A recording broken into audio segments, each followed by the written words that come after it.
So that one that I caught there was just short of 8 foot, and that they say if you take the dimensions of it, because I couldn't put my arms around its body, that was say around 322 pounds.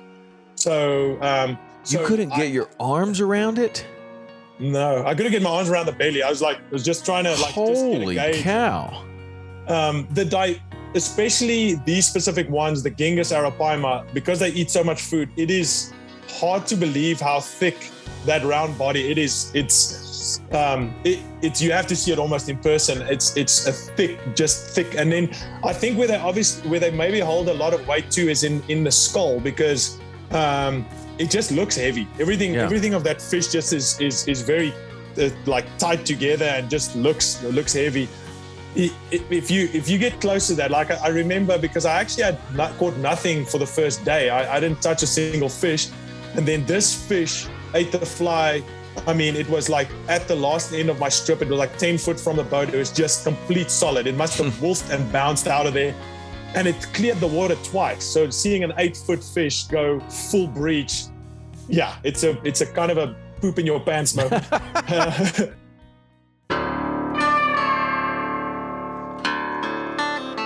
This is the Tom Rowland Podcast. Fascinating stories to amaze, encourage, and inspire you in fishing, fitness, and the outdoors. And we're brought to you by Black Rifle Coffee. I started this podcast as a way to connect with my friends, people that I admire and respect, and you.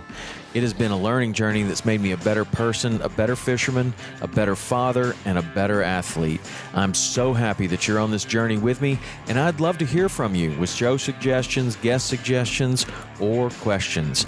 The best way to get a hold of me is through text. You can text 305-930-7346 for the fastest response, but if you prefer to email, you can send that to podcast@saltwaterexperience.com. That's a dedicated email address just for the show.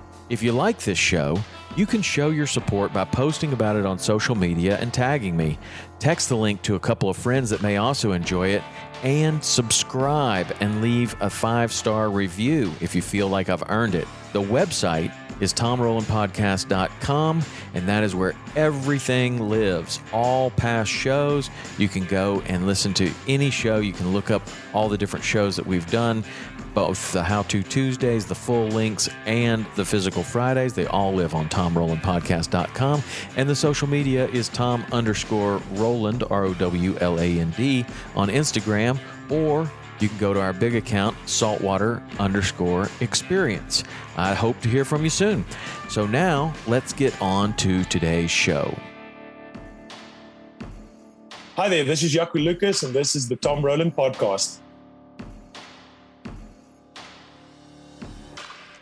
You hit me in my soft spot, man. I was looking through your Instagram, and I see you with the Arapaima. That is the fish that it is really top of my list, and I don't really know why. I know a little bit about that fish. Maybe you can fill me in on some cool things about the fish, but it just looks so cool. So yeah, I can definitely see your desire to definitely catch one of those fish. There's just so many similarities. I think if you had to mutate a fish that looks almost like a tarpon and an alligator gar, you get this mutation of a dinosaur fish that, especially when you see an Arapaima jump out of the water for the first time, there's so many similarities between an Arapaima and a tarpon when it's got this big head shake and the gills are just flaring, and it's again, same deal as with the tarpon and with the Arapaima. If you see that fish, usually when you hook up to a fish, it's one thing and thinking it's a big fish. But when you have a fish that size come out of the water with their gills flaring, it's just something that'll stick with you forever. So, I mean, it's honestly, it's one of my favorites. It's hard to put a specific favorite fish down, but it's definitely one of my favorites to catch on fly. What is the mouth structure of the Arapaima similar to the tarpon, where you need to shock tip it and it has a rough mouth, or what's the inside of their mouth like? Yes, it's definitely they definitely chew the line a bit. I wouldn't say as aggressively as a tarpon can really chew through a leader. Again, we don't really fish anything very sporty out there. It's all like 80-pound straight fluorocarbon, so we don't really mess around with them. But I can't really recall that I've ever had a Arapaima chew through the leader, but they definitely really rub it. The one key thing with them, I think, whereas a tarpon, the way that it extends its mouth and opens it up there's definitely a lot of differences there. Whereas with the Arapaima, it almost just seems like it goes from top to bottom, open a fraction, and then what they do is they create this vortex where they suck that in. I think that suction motion is probably very similar to a tarpon, as they would go up. But a tarpon is also a little bit more aggressive when it comes to its hunting, whereas these fish is very opportunistic. They move around a lot, but I feel like they won't move a heck of a long way for a fly. But it's cool. I mean, it is amazing. So when they roll, they do roll, right? Yeah, I mean, the first thing that completely blows your mind, especially at this specific place in the Amazon, I think few people know that there's actually a few different species of Arapaima. We kind of just see this giant freshwater fish, but there's a few species. So we fish for the ones in Guyana where you have, I believe it's the Arapaima, which is, it still gets massive, but then you get this ones in Brazil at Pirarucu Lodge where we catch the Gingus Arapaima, which just means giant Arapaima. I think that's the biggest one in the family of Arapaima. They kind of look very similar. I don't know if there's maybe a little bit of a color difference, but when you first arrive at the place, particularly this place, it's the volume of giant fish around you. It's just explosions, and then some of them would come up, gulp air. Some of them would come up and slap their tail. Usually, I believe when you've got the different ones where they're kind of cruising and they kind of gulp up like a tarpon would, and then you get these ones that are coming in from deep and they'll kick their tail. And I believe this is, I stand corrected, but they need about, I think they max out at about 25 minutes down in the water. Then they have to come back up. I think 70 or maybe even more % of their oxygen is from water. The lung system of Arapaima is just, it's mind blowing. Like that again just shows you like Mother Nature is just absolutely amazing.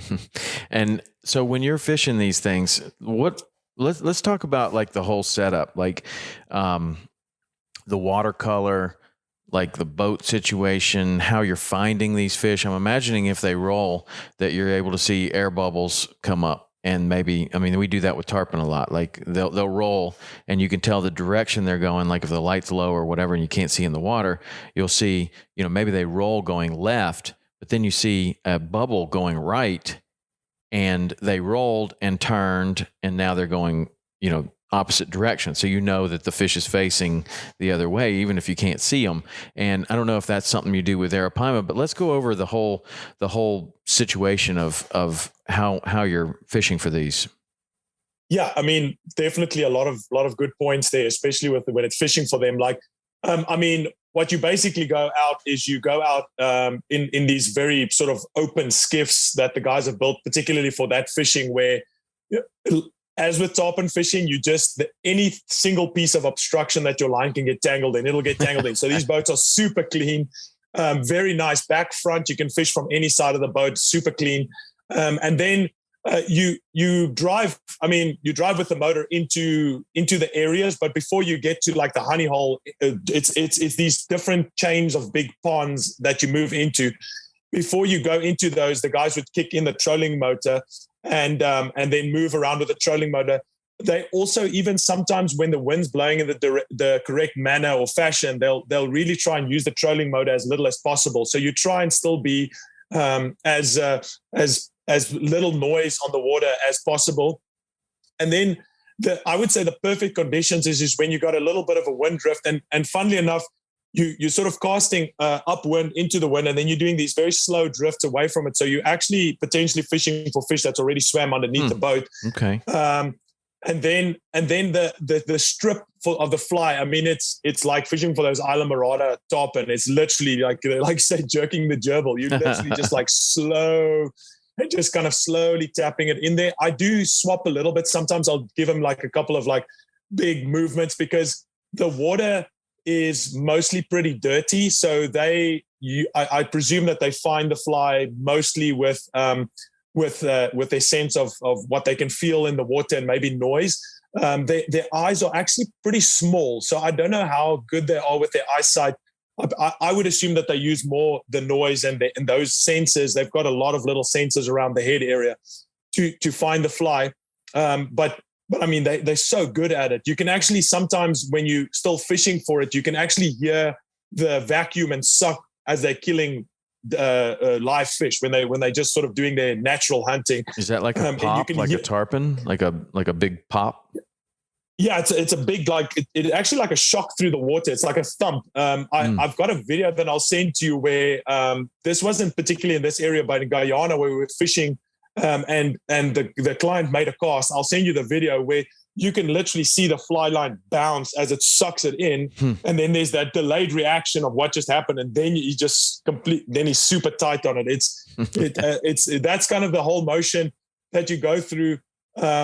It's a very slow process with the fishing, but once you kind of hooked up, the nice, I mean, you have to set the hook as hard as you possibly can, and even then we still lost a lot of fish. I mean, I would probably say the conversion rate is probably like 25.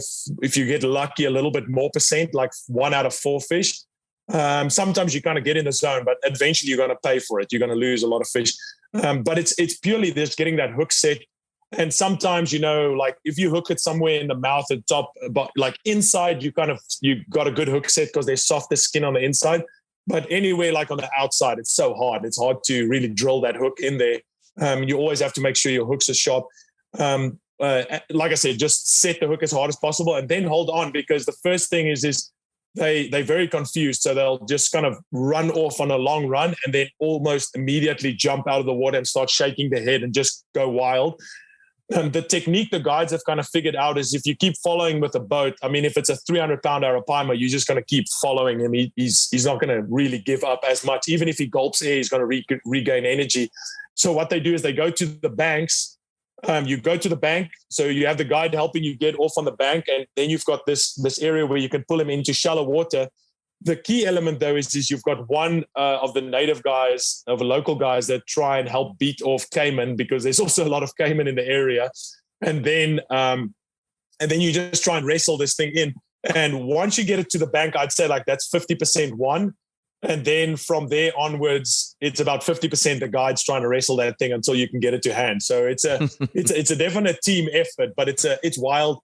And the one thing to be so careful of with them, I'm sure there's people that's been knocked out by fish like tarpon and all that stuff, but like you've got a very, very high likelihood if you get close to that head and he shakes to get completely knocked unconscious. Yeah.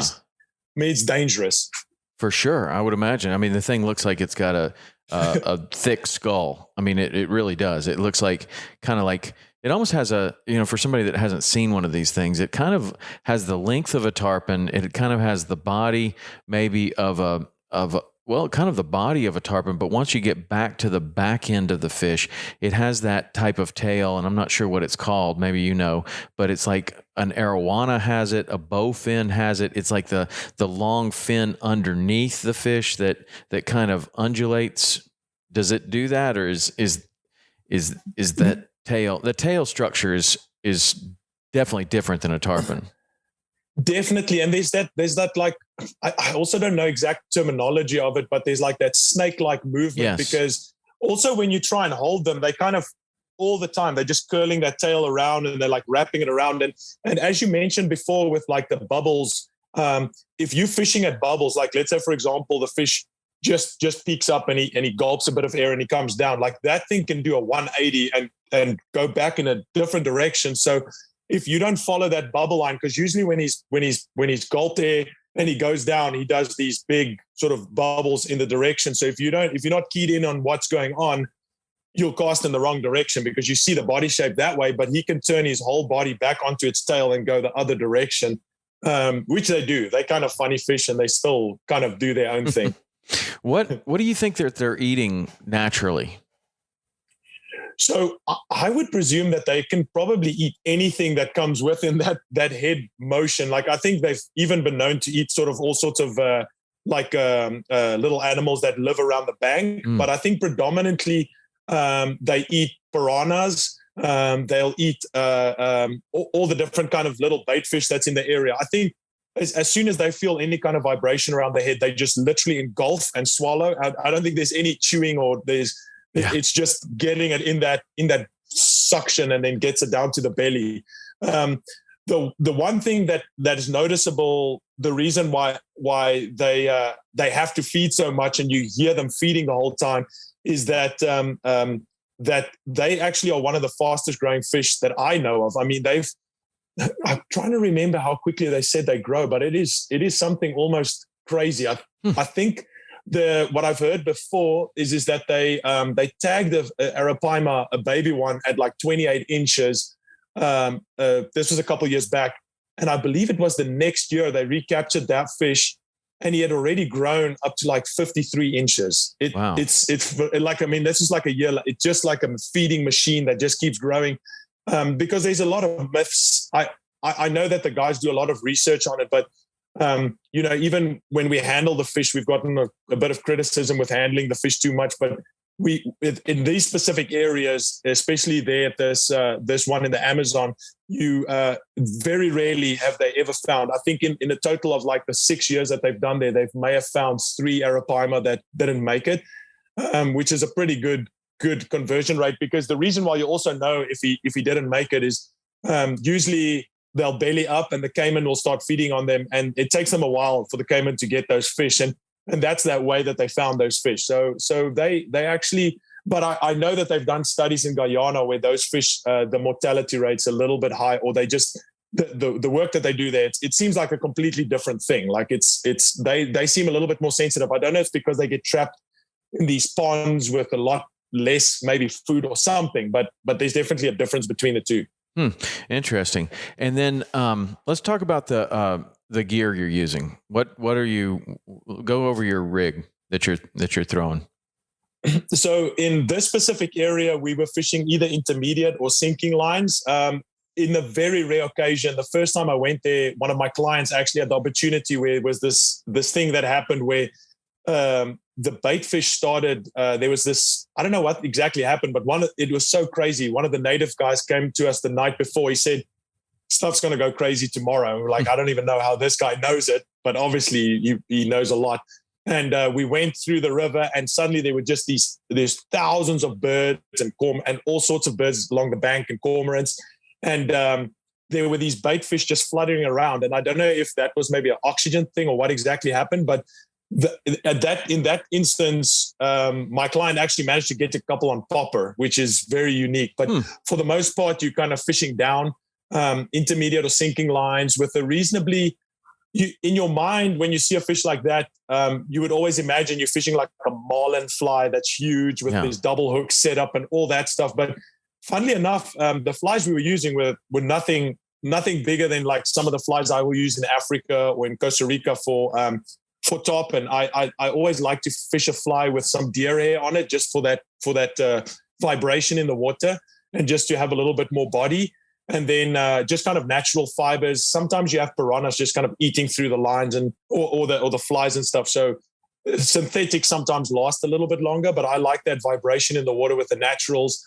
And then, I mean, you're just fishing a slow movement, with followed sometimes by a quick little pull, but that never seemed to like make a complete difference. It's just if the fish finds it, if it's in front of it, then it'll eat it.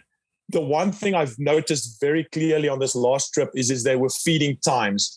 So we would go 3 hours and not touch anything, and you'll have them blow up all around you. And then suddenly there's like an hour. We didn't notice a specific time of day. It was just on. Like I could see one of my clients, he's on, I'm on, and then suddenly ba ba ba ba, and we were not fishing close to each other, like right next to each other. So there were these feeding zones, but they still kind of seem kind of mysterious in that way. Whereas again, you take something like a place like Guyana, where the guys fish in shallower ponds and they're fishing floating lines and intermediate lines, but the flies are still kind of going down.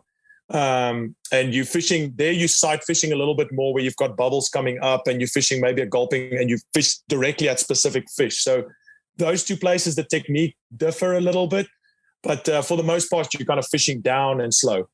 Okay. And so the places that we know that you can do this and they're set up to do this are Guyana. And then where were you? And then the place I was now it's called Pirarucu. It's in the Amazon in Brazil. This place it's crazy. You do this trip where you go with a boat for a couple hours. Once you've arrived in the closest town, and then you do this trip through the Amazon, and then you go to this tributary that runs into these lakes. They actually originally set that whole area up as it's more for ecotourism. And then the guys from Untamed Angling, Rodrigo and Marcelo, found this place. They found this just abundance of Arapaima, and this is like a place where they feel very comfortable. Because once we fishing usually in the low season when the water is very, very low. In the high season, those Arapaima would just disappear off into the jungle, and they can go wherever the heck they want. But they seem to congregate back in this area once the water drops. And it's a massacre because everything gets congregated in these ponds, and it's just fish and big Arapaima and arowana, and you've got timbaki and piranhas, and it's just the wildlife and abundance of everything is mind blowing. So, are you catching all those other fish as well? When you're using a fly, you could catch a fly that's not that big. You said you could catch a lot of those other fish. I would imagine as bycatch. Are you getting any of those? Yeah. We're catching a lot of arowanas.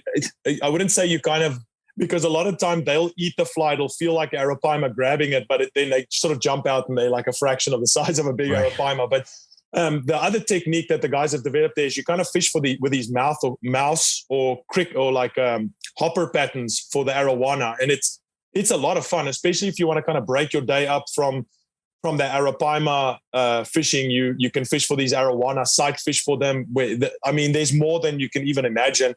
And the one fish I also really like to catch is the timbaki, because that's a family of the pacu that you get in Bolivia and other places in the Amazon. And you kind of fish this fruit fly where you kind of plop it 3 times on the water, and then you just let it drop. And you fish these grass beds, and then they'll come out underneath the grass beds and eat the fly. And the fight is phenomenal. Like, a 5 to 10 pound timbaki is super strong. Like, he puts a good bend in a 9-weight. Wow. I don't know that fish, but I do know the pacu, and that's an incredible fish. They get huge, round, like a bluegill or a permit kind of. And is that what the tamaki? Is that what you said? Tamaki? Timbaki. Timbaki with a B. Yeah. It almost looks exactly like a pacu. It's a little bit narrower, not as round. And it actually grows bigger than the pacu in the wild. So, they've had some ones that they've kept in captive that they've grown up to. I think these things were over 20 kilos. They were over 40, 50. It's huge. Just, massive. Wow. And they're kind of a staple in the Amazon. They seem to, when you go to the fish market in Manaus, people seem to eat them a lot. We had some timbaki, but I've had pacu ribs too before. And for anybody that wants, like, it's hard to say which is the best tasting fish in the world, but like those ribs are like, they're like pork ribs. They're very fatty, but they have like this fish, it's awesome. It's amazing. The ribs. Wow. Yeah. And are the ribs of that fish, are they heavy, like a almost like a cow or an animal rib rather than a fish rib? I would say it's almost in between, because they definitely have a thick, they're quite thick. And when you're eating, you grab the rib like you would a normal rib, and you just kind of get the meat off of it. It's good. It's really good. That is awesome. Most of the time, every fish on the fish cleaning table, the rib cage goes right in the water. And so does the throat. A lot of people are starting to keep the throats more and cook those, because the meat in the throat area is really, really good. But on a big fish like a grouper, we should try the fish ribs there. They have big ribs too. I'm sure that would be great. Hell yeah. Yeah. They'd be awesome. Like, the way that they, because usually what they would do traditionally is just kind of cook it on like an open flame with the whole fish, and then it just when you just like lift off that skin a little bit, it is just meat. So I definitely think on groupers and stuff that they'll be good. We've had similar like the rib meat in the Seychelles on some of the groupers that we get there, and it's good. It definitely has I think I probably can't say for all of them, but it has a little bit more of an oily consistency. I don't know if it's just at that rib cage area, maybe it's a little bit fattier, if I can say it that way. Mm-hmm. It's damn good. Same as the throat. It is good. Yeah. So you're fishing a 9-weight for the timbaki. And what are you fishing for the arowana? Like the the 7? We fish actually the same rig, but I would probably say the most fun, you can probably like a 7 or 8 weight would be, because they're very acrobatic, but the slender body, they don't really last very long when it comes to the fighting stuff, and you don't really need to pull them out of anything. So that's kind of a fun 7, 8 weight rig. And then the timbaki, you kind of need to hold on to them because they try and go back under the grass. And then the Arapaima, you can potentially fish for the smaller ones with down to a 10 weight, but we usually just use 12 weights because now, and I'm sure you're the same. Like for me, I'm not too stressed about trying to play a fish. I want to get that fish in as quick as possible, and for the most part with those Arapaima, once I manage to get off the boat, we just straight stick them. So literally just wind down on them and try and bring them in. Especially if you've turned the head the first time. If you don't keep bringing, when that head turns, it's very tough for the guides to land them, and they turn back and they go back out and they can do another 100-yard run, and then you have to try and get it all back. So it's all just trying to conserve and get the fish in just as quick as possible. Yeah. So you're going down there. How many rods are you taking when you're going? I mean, you probably pack like me a little more than you should, but what would somebody need to take down there? I would probably take either 2 12s or 2 11s for the Arapaima, purely because you want one rod rigged with an intermediate and one with a sinking line, so you can change between the two depending on what the fish does in the area that you fish. And then like I'd say one of each. Like you can have a 9 weight and a 7 weight. It's always nice. Well, especially when I'm hosting trips, I try and take 1 or 2 backups in case somebody breaks stuff. With the Arapaima, if they do jump close to the boat, because sometimes, if you got, I always say to the guys, like, I know, again, we try and kind of match this with top and when it comes to head shakes, but it is absolutely mind blowing when that fish shakes its head. There's so often where they'll do that first like big head shake, especially on the really big ones, where it literally feels like you lost the fish as it comes back at you. And then it just tightens up again. And sometimes the rods, especially close to the boat, can snap on that point.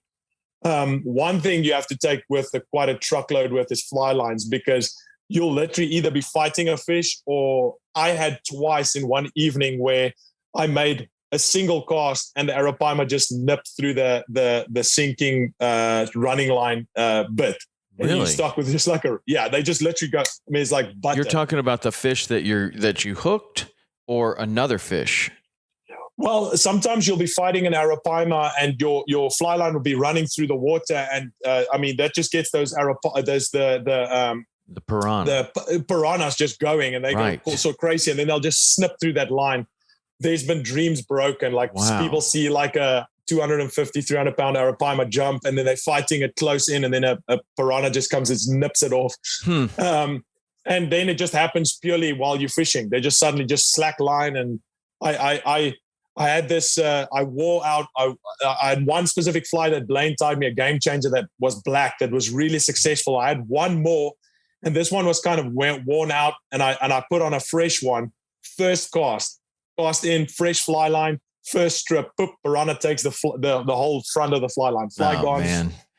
I remember when people were first pioneering this Arapaima, and that was the biggest problem, is that the fly lines mostly back then, a lot of the fly lines had 20-pound core, and they were breaking all the time. And that was the report that I was getting. Like, man, I don't know if we're ever going to land these things. We're going to have to improve the fly line technology to land them. So where in terms of these fish, because with a tarpon, you're fishing usually, 16-pound tippet or 20-pound tippet. So if you've got a fly line that's 25-pound core, we break very few fly lines.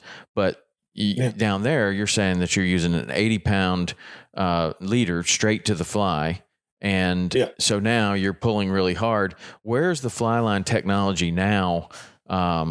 In terms of the core strength and maybe there's different brands that are better for this type of fishing than others. What are you using?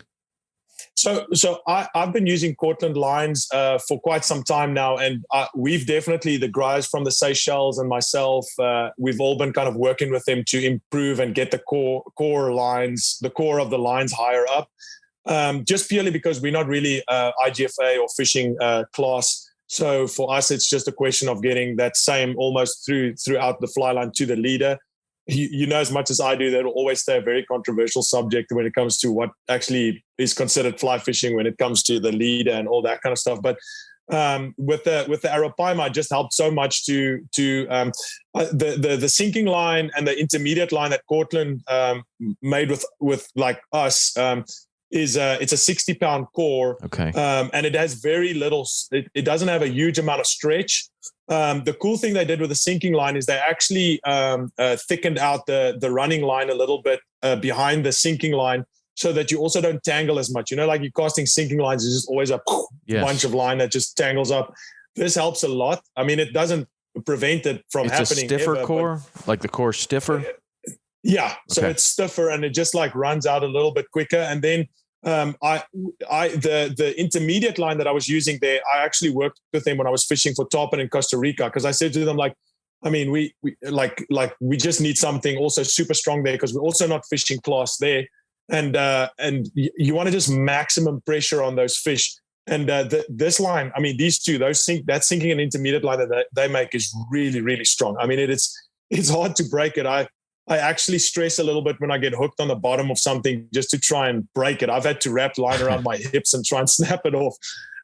So it can get a little bit dangerous, especially when you hook an Arapaima and it shoots off. Same with the tarpon, and it just kind of runs, you know, the nuclear spaghetti. It's all over your face. And so you don't want to get choked around the neck. If you got straight 80-pound with a 60-pound fly line, and that gets around your foot, you're going off the boat. I mean, that will take you with it. Yeah, it gets. I've had in the Seychelles when we were working on those lines, I've had to unwrap a couple clients that it got a little bit hairy around the neck where they got choked a little bit, but no tragedies yet. Touch wood. Yeah. But I know that there's other companies. I know that Anglers, their lines are doing really well out there too. The sinking, I don't know the actual name, the sonar, and there's a couple different I have.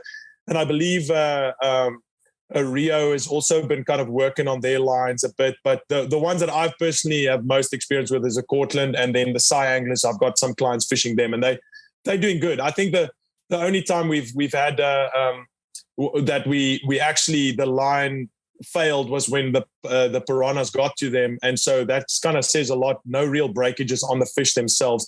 The only thing I usually try and improve on my fly lines as I get them out the box, doesn't matter what, I just try and improve the loops with all of them, whether I'm tarpon anywhere salt or this kind of crazy jungle fishing. I try and just either nail knot the welded loops just to keep that really tight, or we just snip them off and put new braided loops on. You use a braided loop? Like you trust that more so than a nail knot or anything else? Yeah. So the braided loop we use I still have a little bit of it. It's probably like gold now, but a company made it called Goodabra, which was this 50-pound. And they changed a little bit in the going ahead, because I've got some of the older stuff, which was easier to loop over the newer types of tapers of line. Whereas the new ones they have, you struggle to kind of get over that to loop it around. But if you double back that 50-pound braid for that Goodabra and you loop it up, that's probably the most successful setup we've had that we've used in the Seychelles and all over when it comes to like actually being able to hold up against everything. Because I would say nail knots are not, especially like for the tarpon fishing that you guys do, is a good idea when you're fishing for maybe spookier fish, for better presentation. And also you can kind of chase them with a boat. But those, when we are stuck, let's say, for example, in the Seychelles, you got a 100-pound GT and you have to hold back. There's like coral and all that kind of stuff that you have to stop them. And that's also why we don't fish class as much for all these fish, because man, we lose a lot of fish, and there's we've tried everything. I mean, I can't say we've tried everything, but like we've tried a lot. Well, I mean, that is a a sensitive subject with some people. It's not for me. I could care less. If you want to, I mean, seriously, like if you want to go after records, great. Awesome. Go after records. If you don't want to go after records, if it doesn't matter to you, then fish any way you want to. I mean, I don't know why it's anybody's business, whether you're fishing class or you're not fishing class. I could care less. I really could. And it's better for the fish in so many situations if you fish much heavier. Now, of course, if you got somebody that is as accomplished as you or Andy Mill or somebody that's really, really, really good and can put 16 pounds of pressure on a 16-pound tippet regularly without breaking it off, okay, cool. You can give somebody else an 80-pound straight leader and they can't put 16 pounds of pressure on that fish, right? So you can have anglers that are extremely accomplished and know how to put the amount of pressure on that is required, and they're very skilled. And those people should be setting records. That's awesome.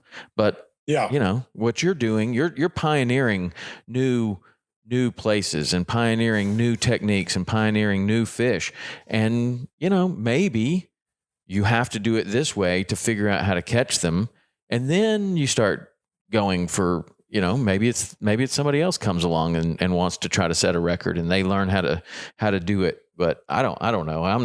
I really don't get into that kind of an argument one way or another. It's like, are you having fun? Do you like what you're doing? Then do that. Like, don't worry about what everybody else is doing. You know what I mean? I mean, you get a lot of heat for this because your Instagram is super cool. By the way, what is your Instagram if anybody wants to follow it? It's at CaptainJackProductions.com. If they look Jako Lucas, they'll find it too. But right. At Captain Jack Productions. But you have taken some heat on that subject, right? Yeah, and it's so hard. Like, I've learned from some of my friends to sometimes just hold back, think about it, and then maybe reply the next day. But sometimes I'm on the same page as you. Like, my whole career revolves around, when it comes to guiding, is people having fun, however they want to have it. That's not I'm going to do whatever I can do as a guide to give them those opportunities. So that's what it's about for me personally. I have to say that the one thing I do have to respect, and you definitely would have more experience in it than I do, is actual, like, it is a great set of skills when somebody is able to like pull line at that specific pressure, and just that, like I had this year, I spent a bit of time with David on the boat, David Mangum too, and just seeing sometimes when some people are just at another level when it comes to fishing. I would say my stuff is a lot more unrefined. I'm just like going in there, like throwing myself at it, but there's definitely people that have refined it really well, and that comes down to doing stuff with less line weight and all that stuff. But to me, it's never going to be something I'm going to try and pursue. I don't care. Right. Yeah, I mean, to each his own. I certainly respect both sides of it. Like, if you want to pull as hard as you can and you want to get that fish in really fast and you want to catch some fish that other people may not have been capable of fishing for yet, use whatever you want to. And I think that's why there's an all tackle record, and they're like, whatever, no rules, like just the biggest fish you can ever catch. But there is, I mean, I have a tremendous amount of respect for the people that can do the records, and it's hard, and it takes a ton of practice, and it takes a ton of trial and error, mostly error, to learn how to do that right. Like, you got to break up. The people that can pull like that have probably also broken off more fish than anybody else, right? Because they're pushing the boundaries of what they're doing. Now, you get somebody like Andy Mill's a great example, but there's plenty of others that have done the same thing, where he invented some way that he could practice that over and over without having to go catch 100-pound tarpon, because you're only going to have so many opportunities at catching a big tarpon or a big fish that could test your tackle. So if you can come up with something in your garage or in your driveway or in your living room where you can practice over and over and over again, you're going to get much better, much faster at that type of fishing. But whatever, if that's what you're into, great, do it. I think the time that I knew that I wasn't going to be too much interested is I was guiding somebody in this, a gentleman in Farquhar. And what ended up happening is we just lost a lot of fish too. And we left a lot of like hooks and stuff in fish's mouth. And I was like, man, this seems futile. It just didn't make sense to me. It makes sense to other.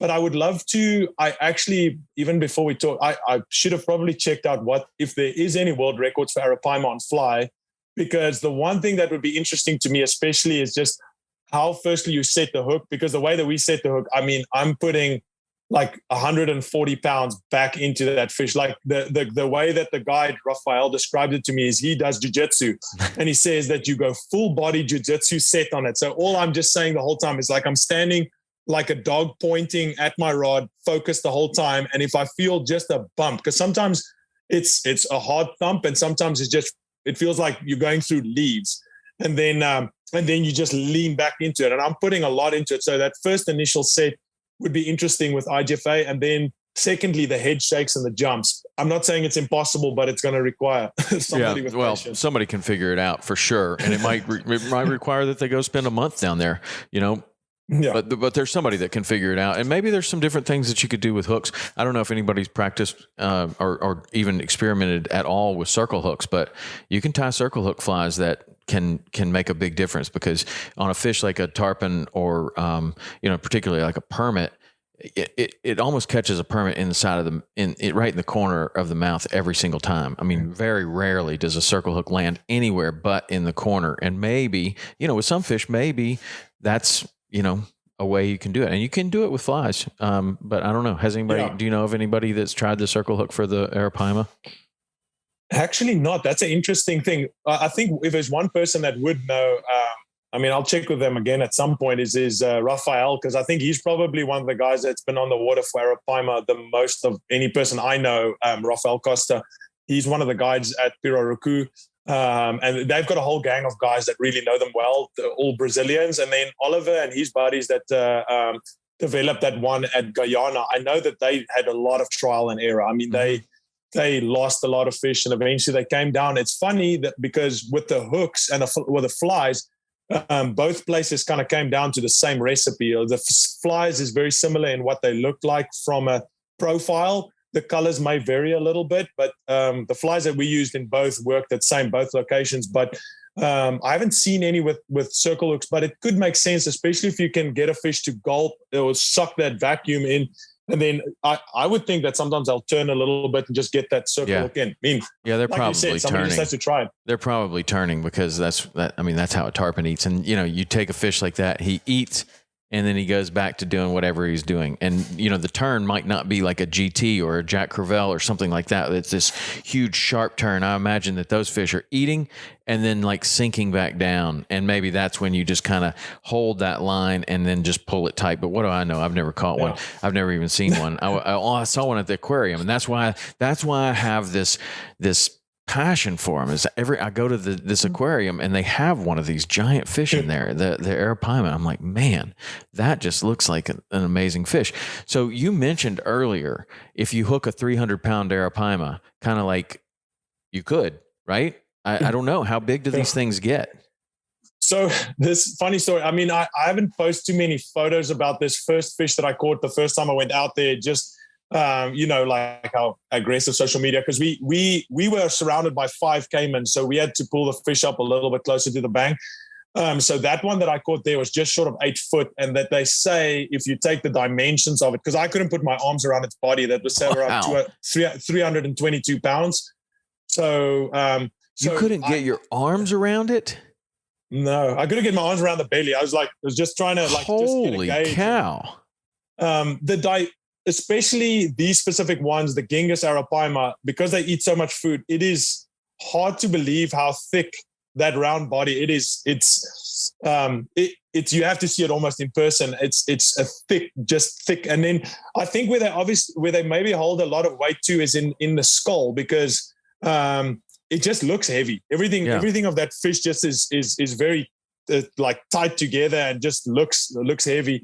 So they say that one was around 322 pounds. I believe that they get like in the 400-pound range, but that isn't even the biggest one. They've caught 2 or 3 over 8 foot now. But they still haven't got like specific like details on like actually slinging and putting some fish up. These are like just calculations they're still doing. In Guyana, they've definitely had sling some fish and really got some more accurate weights. And if you take their length and girth and you took these that's supposedly bigger and girthier in Brazil, that they should be even bigger than that. But if you get close to that, like I remember, because I actually had caught nothing for the first day. I didn't touch a single fish. And then this fish ate the fly. I mean, it was like at the last end of my strip, it was like 10 foot from the boat. It was just complete solid. It must have wolfed and bounced out of there.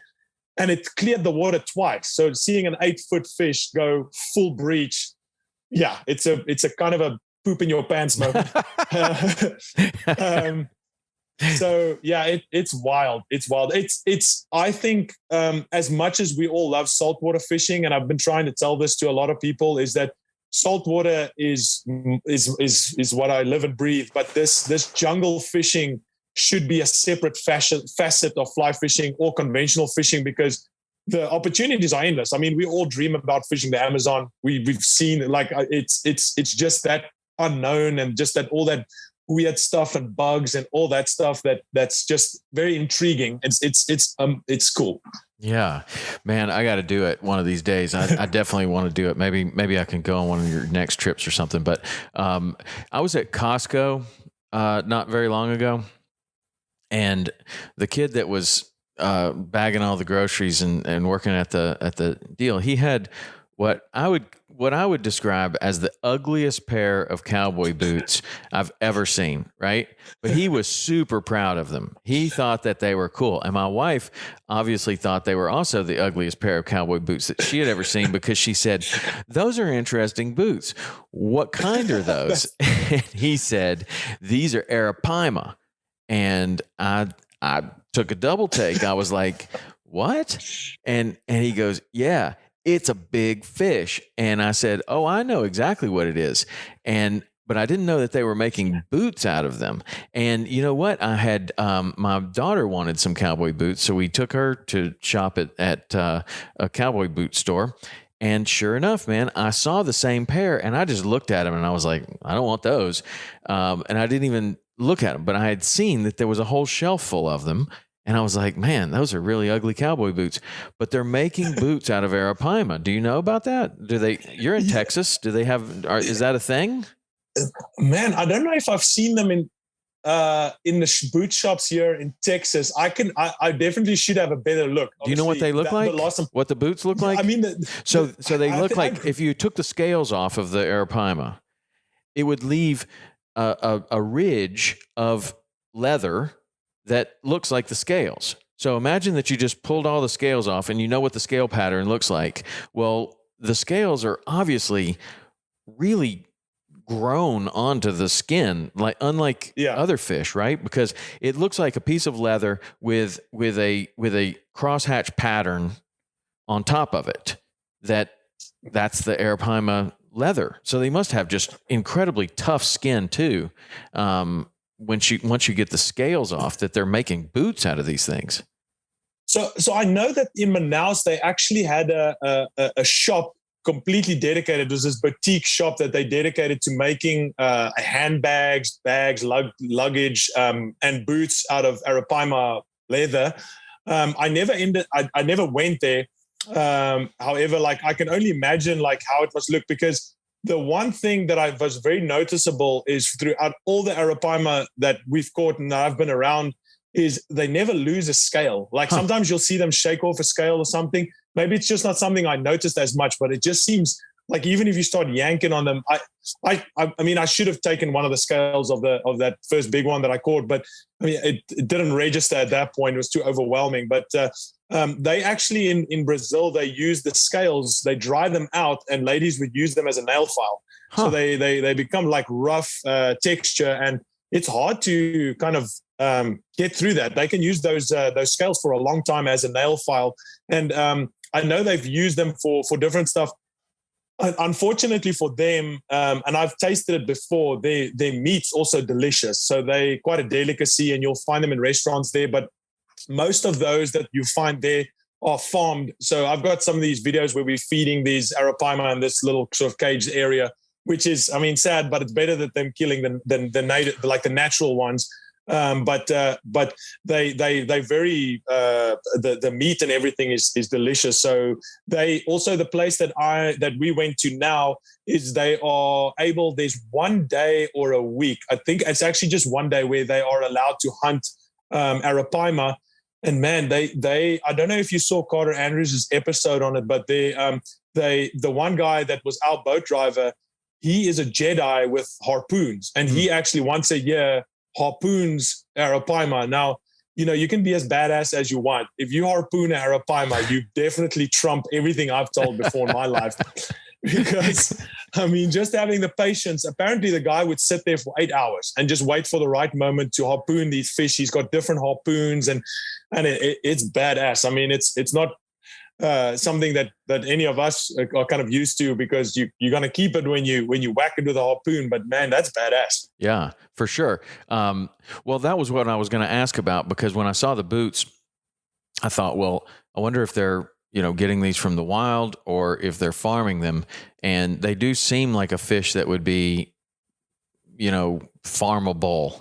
Like they don't seem like you would need that big of an area. Like farming tuna, that's tough. You have to have these, I mean, it is possible. And they have done these where they have these canyons that just drop right off from the volcano above, and it just drops off to 1,000 feet right off the shore, and they just put a net across the whole thing, and it goes all the way down, and they have this whole area netted. And there are tuna farming operations, even free floating tuna farming operations, where they just like put a net around a whole school, and then they just keep them there, and they feed them and feed them and feed them, and they could do it. That is like extravagant and incredible that somebody would go to that length to farm a fish. But the Arapaima seems like especially because I've seen them in an aquarium, and this aquarium is probably, I don't know, maybe it's 10,000 gallons. It's the size of a good size wall. It's probably 10 or 12 feet high, probably 50 feet across, and there's a legitimate 250-pound Arapaima in there, and it's been in there for 10 years. Like, it does just fine in there. So when I saw that, I was like, well, those would probably be very farmable, and maybe that's where they're getting the boots. But I was just kind of wondering, like, what just with your experience down there, like what that fish means to the native population, because it seems like anytime you have something that is that source of a protein, like if you go to the Rocky Mountains, it's the elk. If you go to, you know, I don't know, anywhere, there's a main animal that is a major source of protein. And if you get that, your family or your village or whatever can eat for a while. It would seem like the Arapaima, it's one of the largest freshwater fish on the planet. It would seem like that would be an incredible source of protein for, you know, the people that live in that area. So are they overfished, or have they been overfished, or where do you think that the population is right now? So I do think that they're very vulnerable fish, just purely because they have to come up for air so much, and they kind of live in areas which is easy accessible to humans. So, from the farming point of view, so if you look a little bit into Arapaima on how the whole breeding process work, is I'm not sure if it's male and female, or just male or just female, but once they have the larvae or the smaller Arapaima, they'll actually look after them for a long time. So I know in Guyana, in these ponds where they can track them a little bit easier, is they'll go and like just cruising a certain time of the year, and they'll actually look after, they keep, I don't know if that's why the head's shaped that specific way, but they'll actually keep all the babies, like I don't know if it's 100 or 1,000, that they'll keep above their head and just look after them and around the area. So they look after them for a very long time. And what I do think is when they farm them, this, I also stand corrected, but when I went to the farming area, is they seem to separate the different ones, because I think if there's no one specific Arapaima looking after the smaller ones, that they kind of have to just split them up so that they can feed the smaller ones, so that there's nothing else that can attack it. So they end up in the farming where they farm them, they kind of split them up. but in nature, they look after their young until I don't know exactly what size. Like I said, they grow pretty quickly. But how this whole thing came about for this one specific location in Brazil, one of the owners of Untamed, Rodrigo, what happened is he wanted to go and operate people and take people to this place for a while. But there were certain regulations and stuff, and it was ecotourism, and they weren't possible. It wasn't possible. But then the government in the closest town in Tefe, they wanted to open a fishing a percentage of people that in that village that's close there that can actually harvest 25% of the Arapaima in that area. And with that, he heard about it, and he went in immediately to the villagers and all the people and started explaining to them, if they can keep these fish alive, they can, firstly, the value of an Arapaima is a lot more from a tourism and fishing point of view than actually just harvesting them. So he then immediately put in all these licenses and stuff and started talking to the locals. The funniest part of the story is and he'll tell it better than I do, but he goes into this village with all these like badass native people. And then he's explaining to them what he wants to do. And first thing they said to him is, you'll never catch it on a fly rod, because he's showing them fly rod and flies and stuff. They're like, okay, this is impossible. Then he shows them a top-end video and like just that similarities and what you can catch on a fly rod. And then that started piquing their interest. And then they're like, okay, cool. We'll give you a shot. And you're going to go out and catch an Arapaima tomorrow, and we'll make the decision on it. So he says they bring out this like 6 meter long boat that they're all sitting on with these like deck chairs, and they put him on the front of it, and they drive him up into the different lakes. And he said the water was like way higher. It was high water season. So firstly, the challenge was pretty high to try and even get one. And then he said that actually the first session he failed. He didn't catch one. And then the guy that does all the harpooning, the younger guy, said to him, look, I can take you to this area which is a bit shallower, and maybe that you'll find one. And that's how the story kind of started with him opening the operation. He managed to hook, I think, 2 or 3, and he landed one. And then like talking about your whole operation based on trying to catch a fish. And that's how he ended up opening this operation in Untamed, running that thing is by catching a fish and showing the locals that. And so now it's awesome, because now they have the money that they can send to the native people so they can look after it. They still, like I said, they still have a day or a week where they are allowed to harvest a couple fish to take to the market and sell that, or keep it for themselves. But the whole system seems to work quite good. And they've got people looking to see if there's no poachers and rangers and stuff. So man, that's a great good story. Success story. That's a great story. I mean, that I would love to get that from him. Hook me up. I'd love to have him on the podcast too, to find out. That sounds like that story could have gone bad in about 1,000 different ways. And you might just end up staying out there with the Caimans, and they're like, yeah, we'll just leave this guy out here. But it is. I'll definitely put you in touch with Rodrigo. Great character. And he, like, if he explains the story to you, you'll laugh a lot, because he explains it really well and very intimate. And he's done the same, like with this place we went to afterwards at Xingu, where we fished for this payara, the vampire fish. Like, he had to similar, like he goes to all these villages and then he shows them fly rods. And first they always think like, what are you doing? You're so weird. And then he shows them, and then it works out. So they've been pretty successful introducing a lot of cool jungle stuff to people. Yeah. And so that, I'd like to know how you, when you do this trip, and obviously Untamed is one that does it, but like, what's the travel look like to get there? A lot of times, you're going way back into it seems like you're going way back into the jungle, but just kind of describe the trip. Like, you're leaving from Texas. How do you get there? What's the timing? What does it look like? I don't want it to sound like an advertisement, but so like, no, I'm just interested. Like, so the majority of my hosted trips I do as an ambassador for Yellow Dog, and they've helped me to, like, I'm used to traveling to far off places in very uncomfortable situations, but they've helped me, especially when I'm hosting trips or doing these kind of trips, which is something that they potentially want to offer other clients to go into, and then So they'll help me a lot with logistics and communicating with the outfitter or the people that's trying to set the specific location up. Rodrigo, I've known for a long time, him and Marcelo, that's got Untamed, from a long time ago when we filmed a movie called The Jungle Angler in Bolivia.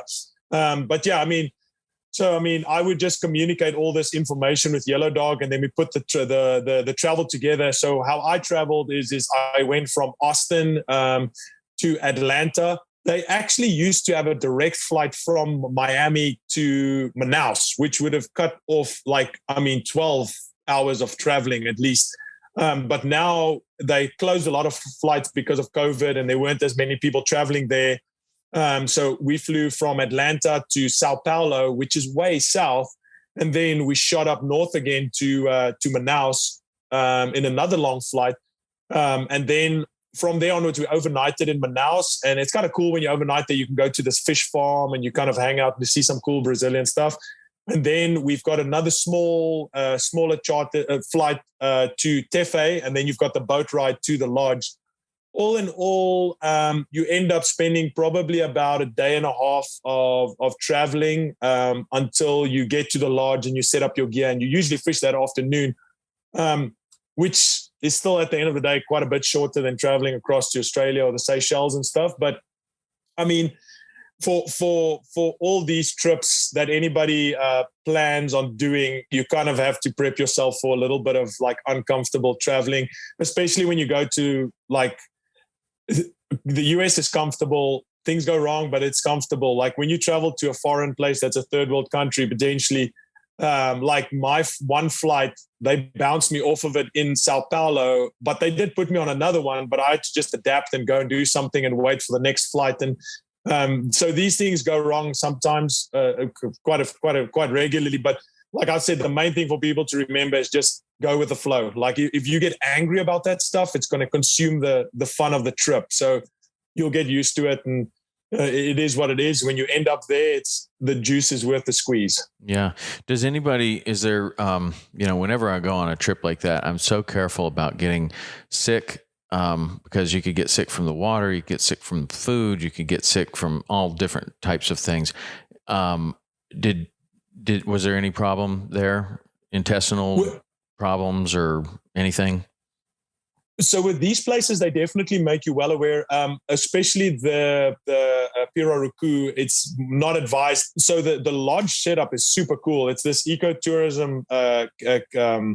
It's these cabins that's built on top of the water. A lot of the houses on the Amazon in this area, they built on these giant logs, so they float. So when the Amazon comes up, the houses go up and go down as the water flows.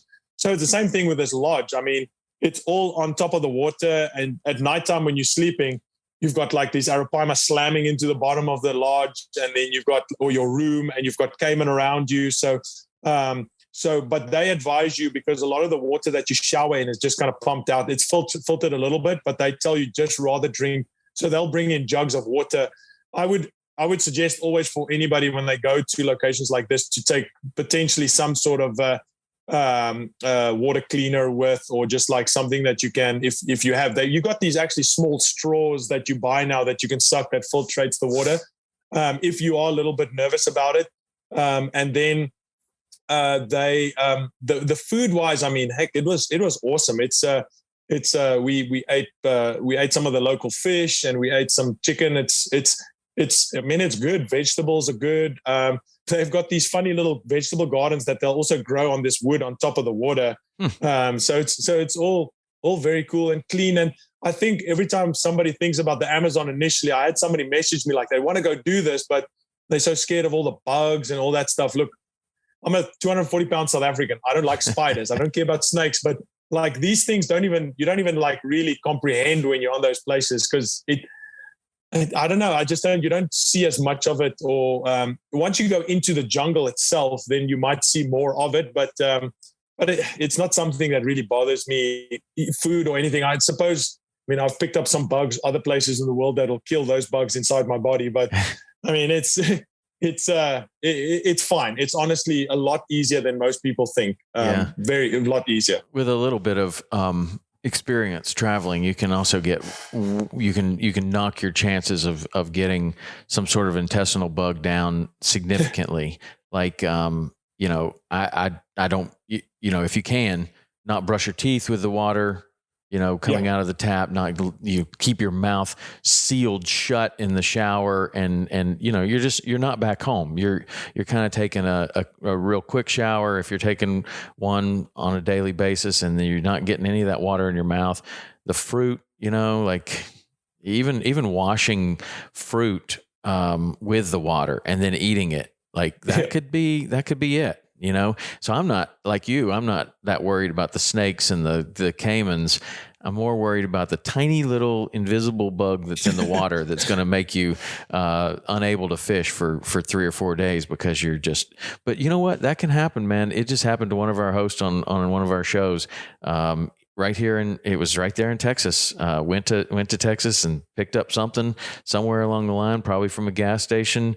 And sick for 4 days. Couldn't fish, couldn't film, couldn't do anything. I mean, incapacitated for 4 days.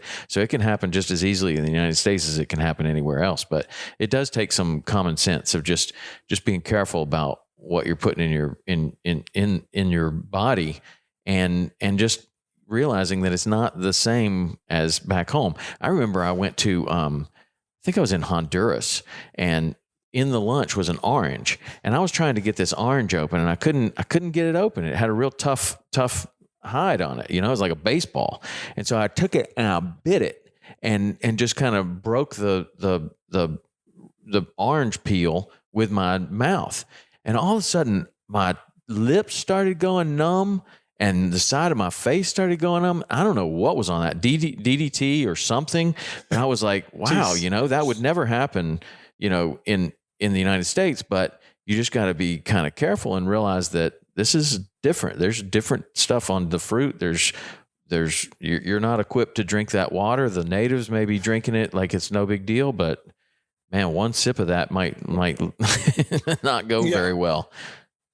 Yeah, they definitely adapted. I mean, most of the people, again, when we spend time now with some of the local villages and native people, it almost seems like they've got life worked out a little bit better than us, because we overcomplicate our lives so much. Like they just get on with stuff. The quality. There you go. There you go. You're back. Sorry about that. Those guys have just got it. Those native guys just got it so worked out so well, because they just get on with life. You should see in this one place how good the kids and everybody just swim in the water, just immediately used to water and all that stuff. They just seem to be less phased with the small things that we complicate our lives with. And the funny thing about this last lodge too is that the one girl that was working on ecotourism told us that with all our things that we've got going in life, they find us almost more fascinating than we find them. Like they look at us, these crazy, weird people with all this fishing stuff and cell phone and all that stuff. But yeah, also just to get back with the sort of bugs and little things, I agree with you 100%. Those things freak me out, like those, what's it called? The botfly, or I just had a client ask me about a trip to Bolivia, about the leishmaniasis or whatever those diseases are. That's realistic things when you come. So a lot of the times, that's also why it could be advisable to use some of the operators, like I said, again, Yellow Dog, just because. So what I'll tell a client if I'm hosting a trip is firstly, when we go to Bolivia, when we land with a chartered flight in the first village, you want to wear long pants, you want to have some bug stuff on you, because if you're going to get leash, then you're going to get it there, because a bug's going to bite you there. And that's where all the humans are around. Even if you're going to get malaria, you're always going to get it in a populated area. But that's the kind of info that you really need before you go on the trip. The first time we went there, I didn't have that. And I got bitten a bunch. I got lucky not to get sick by anything. But yeah, small things like that can quickly go really bad. And your body will tell you, like I ate something bad in Bolivia once, and I got a little bit of food poisoning. It took me, luckily my body got rid of everything like within an hour or two, I immediately knew something was wrong.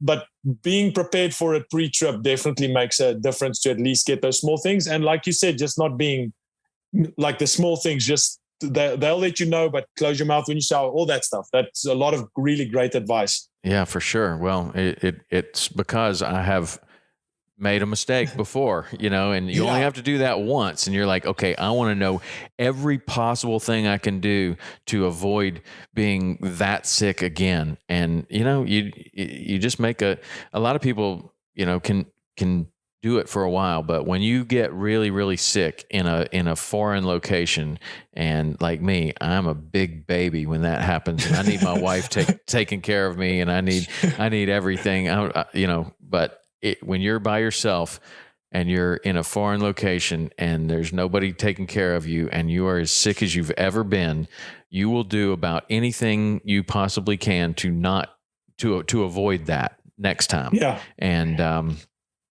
usually the conditions and usually the conditions, like if you get sick, if you take in Honduras, like you said, or even if you go into the Amazon and you get sick there, not only are you feeling horrible, but the conditions around you are 100% humidity. You've got 100 degrees out there. You're sweating, you're uncomfortable, you're getting dehydrated. It emphasizes everything to when you get sick at home and you can jump in bed and be in an air-conditioned room. It just escalates everything really quickly. Now, what's the brand of the straw you were talking about? Is that a Life straw that you're talking about, or what do you take for your water filtration when you're going on all these different trips? I can't remember the exact name of it. I've got it packed away. I know there's one called a Life straw, and there's even like a water bottle that you put the water in the water bottle and then you suck through the straw of the water bottle, and it's supposed to filter it. And then there are lights and other things that are supposed to kill everything. Like you put this blue light in or the water bottle has even got a blue light in it, and you hit a button on top and it lights it up, and that blue light's supposed to kill everything. I don't know if it works. I would do the blue light and the straw and a filter and something else, if you have it, but it's become so much easier. Like you say, they've built all this stuff for backpacking, and there's tons of them that will do a really good job for Giardia. Like you can get that bug out of the water, no problem. It's changed backpacking. Like you don't have to carry 50 pounds of water with you anymore. You can carry one of these little devices and you can get it right out of the stream and drink it right there. And it works. I mean, it really works. So I would imagine that it's probably working for that, but maybe double filter the water down there.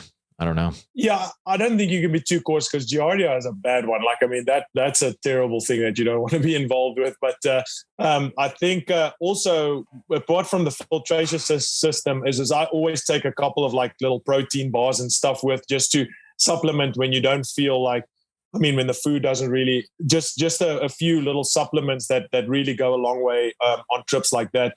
I know there's a lot of people that get finicky about eating, like I might say, but like in Mongolia for other places, like the food there to me is fine, but to other people, maybe it doesn't seem like if you have some of the mutton or some of that stuff is a little bit strong. And you also don't want to go a whole week uncomfortably without eating. So maybe a couple of protein bars if your weight allows it and all that stuff.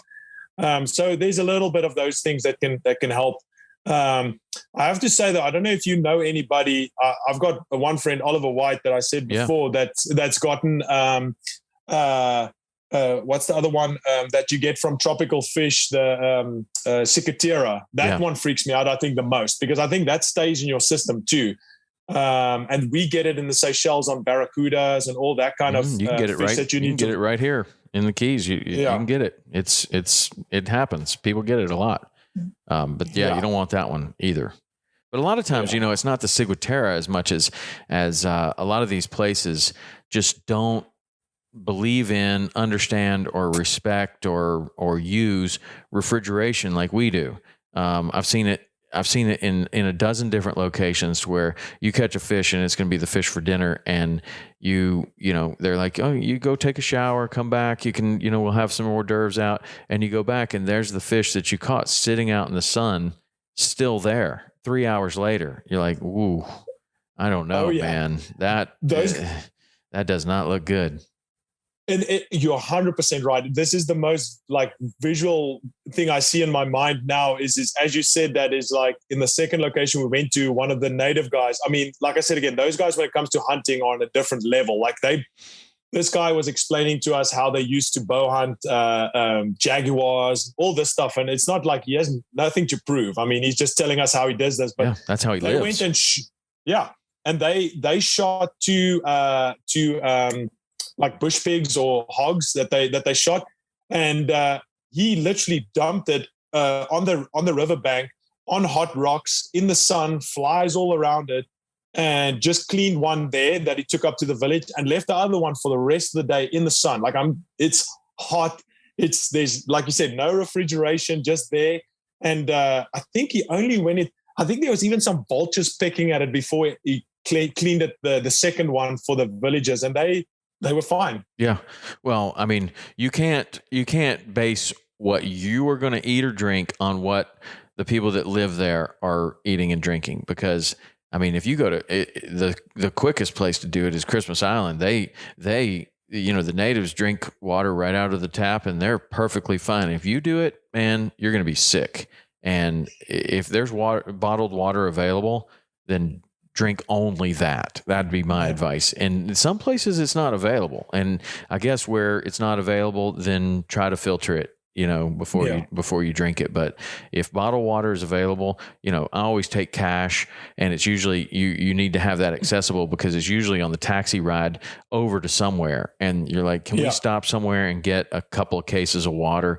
And man, I stock up on that water like as much as possible, because you don't know. And then sometimes you go to these lodges and a case of water is like $200. And you could go because they can't get it either. Like, that's how much it costs. So if you can get it in town, much better. But usually it takes cash to get that. But man, that sounds like an amazing trip. And also, sorry, Tom, just one last thing I wanted to add with that, to like getting sick and stuff. And there's like, I admire you because I look at your social media a lot when it comes to fitness and stuff. But if you do these kind of trips, like the Arapaima and the Payara and the jungle stuff and all the saltwater stuff that we've spoken about before, being fit and being in good shape for these trips will make the trip 100% better. If you, like I said, we went through periods of casting a 12 weight nonstop for 3-4 hours before you got a hookup. And then you got to be sharp too. Like when that thing eats it, you got to be like a trigger. You got to just be into that thing immediately. And that, like all that just that fitness, being healthy, goes so much. Will get you just that extra, just bit of oomph to land that fish of a lifetime. Would you or is there anything that you would suggest, like activity specific type things that somebody could do before they go on a trip like that? Like what do you do to train for, like, to get ready for, it sounds funny to train for a fishing trip, but a lot of people don't know, man, you're standing in the jungle. It is literally like the surface of the sun, and you're casting a 12 weight for 5 hours at a time. And you only have like 3 or 4 days here. So you're trying to make the most of it. But what are the kind of things that you think are like functional fitness for that type of a trip? Yeah. So I'm personally trying to cut some weight a little bit again, but I think if you can get your stamina up and do quite a bit of cardio, with it may be. I mean, I've tried CrossFit a lot before, and that's heck of a hard, but that definitely helps with with everything when it comes to especially stamina and having that resilience and just keep going through the whole of a day. And I think the first thing people can do is, if they're not, maybe I'm a big guy, so just losing a little bit of weight already just helps carrying less weight when you're walking to a place or all that stuff. I personally, just as much as I absolutely despise running or doing like even if it's on a treadmill or doing stairs, or then I'm getting back into some training now with my wife at the gym, just literally doing all sorts of body movements, having getting the body in shape, but also stretching and all that stuff to make myself just feel comfortable. Like I just reach a specific point where I'm picking up weight, where I'm like, man, I'm uncomfortable now. This trip's going to be terrible because I don't feel good. And then I just kind of kick down some weight and stuff and just get a little bit of fit and get that cardio kicking in. And that just makes the whole trip easier. Yeah, that's a really good point. The stretching for me is like huge. It's so important. But what I think of, it's important to like be flexible and be mobile and to increase your flexibility. But it's also important to know, like when your lower back is hurting, this particular stretch helps. When you feel super tight in your hamstrings, this is what you should do. When your neck is bothering you, this is what you should do. Because when you're sitting on an airplane for all of that time, you're traveling like to these places like we're talking about. You said you went from Austin to Atlanta to down here to up there, then you get on a bus and you are traveling for a day and a half to 2 days. You need to have like a go-to little 15 to 20 minute little routine that you can do, that you do these particular stretches, and it undoes all of that sitting and all of that poor position. Like when you're sitting on a bus bouncing around for 3 hours when you're crossing across Costa Rica, or you're growing into some jungle, you can undo that if you know what to do. And it's not like you can just take a card down there and be like, okay, I just touch my toes and I do this. It's like that needs to be this habit that you're in for months before you get there, so that when you get in these situations, or you sleep in a terrible bed, or something happens, you have this go-to 5 or 6 different stretches that you can do, and you'll feel normal again. Where somebody else, the whole time, they're like, man, my neck is killing me from that bed, but they don't know what to do to undo that. And it's really, there are stretches that you can do, and there's ways that you can get yourself back to normal. And if you are supple and flexible to begin with, when you sleep on that bad bed and then you stretch the next day, even if it's for 10 or 15 minutes, it's not as bad as when you sleep on that bad bed, you don't know what to do, then you sleep on it again, and you do that for 4 or 5 nights, and now you travel home, and man, you're just not right for 2 weeks afterwards. You need to go to the chiropractor, and that's what a lot of people do, is they go to the chiropractor, which is a fine thing to do. Chiropractors work perfectly. Or they go to yoga class and they're just kind of going through the movements, but they're not paying attention enough to where they can do it themselves and know, like, this is a stretch for this. This is the stretch for this. When my back hurts, I do this. When my neck hurts, I do this. And you can really get into, it's like a tackle box of things that you can do to undo the bad stuff. I think a lot of people, again, I use your example because you're a savage when it comes to the exercise stuff. But when I think the fitter you become and more, I think fit people that are really good at exercise and stuff become more in tune with their body. Like they know, okay, this is not working for me, or this is, like you said, exactly, step by step.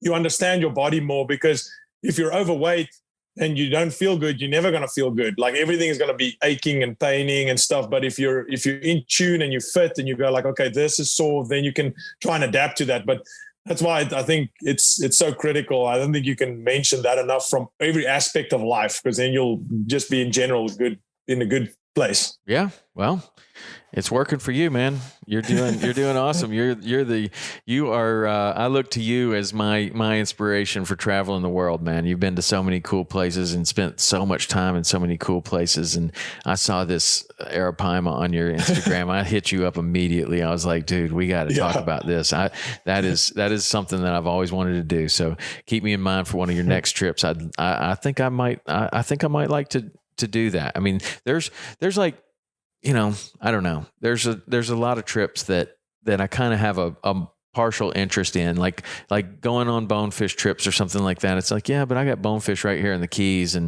But it's something like that, where that's the place you go and to catch that fish. And you really need this whole jungle experience, which I've never had. I've never done it. I've never done the peacock bass in the jungle. I've never done the Arapaima. And it's just this big missing element of my fishing that I'm aware of, and I want to do it. And now that my kids have gotten older and they're off doing their own things, my daughter's at college, my wife and I are empty nesters, I'm finding myself having more time. So maybe I can either start hosting trips again or avoid all of that work and let you do the work, and maybe I'll just go with you. I think we can definitely make a plan sooner rather than later. I think if Rodrigo also, if you connect with Rodrigo, we're gonna make that happen very, very soon. Well, let's do it, man. Jako, how do people follow you? How do they do a trip with you? How do they do anything? What do people do if they're interested in you? So I mean, you can definitely find me on Instagram. I'll try and respond to those messages as quick as I can, just at CaptainJackProductions.com. Captain Jack Productions is the handle. And then, like I said, you can even find it with Jako Lucas.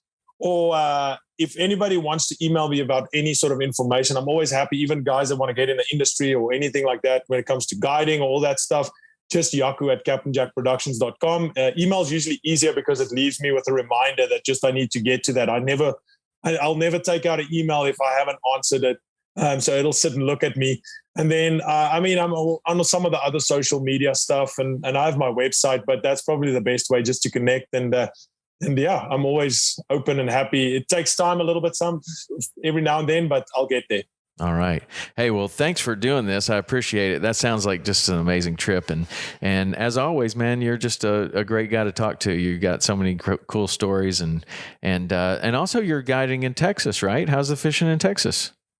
Oh man, it's been just so good. I literally got back from Brazil and just went straight back to the coast and I saw that. And it is wild. It is like I thought I was finding some new spots that I haven't fished before, but it just seems like the fish are everywhere at the moment. Just super shallow.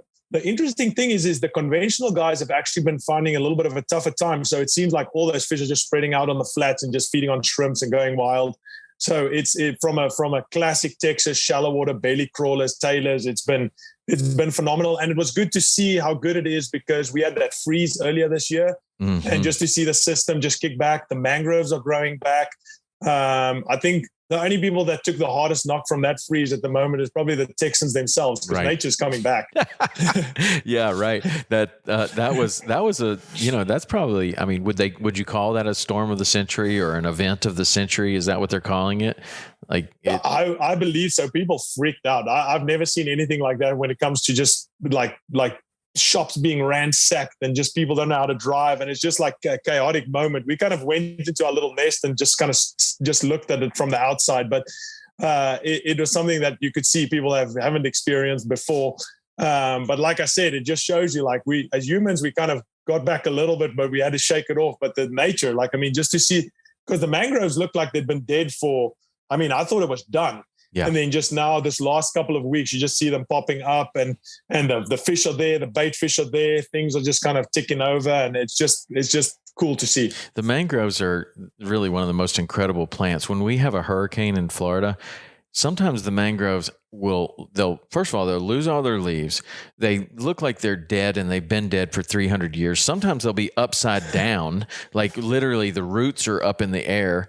And you come back and it looks like that for a long time, maybe sometimes even years. And then you come back to that shoreline and you're like, look, there's like leaves here. And these mangroves seem to be doing fine.